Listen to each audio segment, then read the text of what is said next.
Hey gang, so today we're going to be removing some popcorn ceiling in this bathroom in order to make way for a fresh coat of paint on the ceiling. Take a look.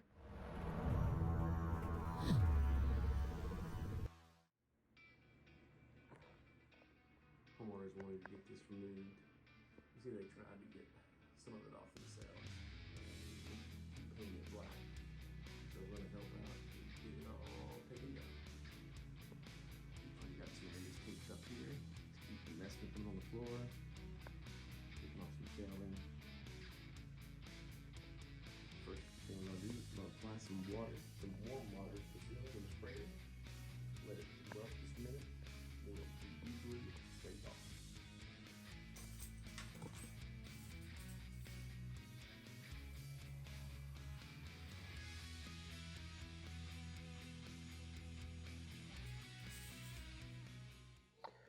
While spraying the ceiling, one of the main things to focus on is not getting the ceiling too saturated. So just enough water to wet the popcorn and the layer just beneath it. That way it'll peel off easily and not take any of the paper off of the drywall or the gypsum board. If it saturates both, you risk having to go back and do a patch repair on an area that actually takes the paper off of the gypsum.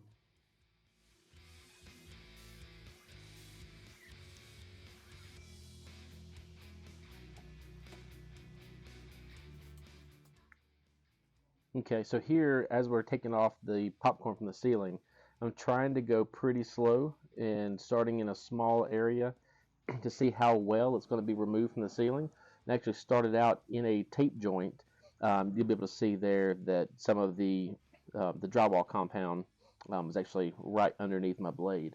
So yeah, as it comes off, it's coming off really smooth. That was great to see.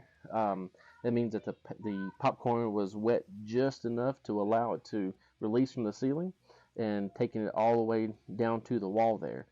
So a little bit further in the video, you'll be able to see that there are some places that I couldn't get very well. It was the places where the homeowner had actually started to try to sand the ceiling, and those two black areas where they had previously painted it, it would barely get off with a scraper. So I had to actually come back with a smaller paint scraper, like a 5-in-1, to scrape off those areas and then do a drywall repair on top of that. So ultimately, everything was coming off pretty smooth. I'm going to go ahead and speed up the video here and let you see how this was all done.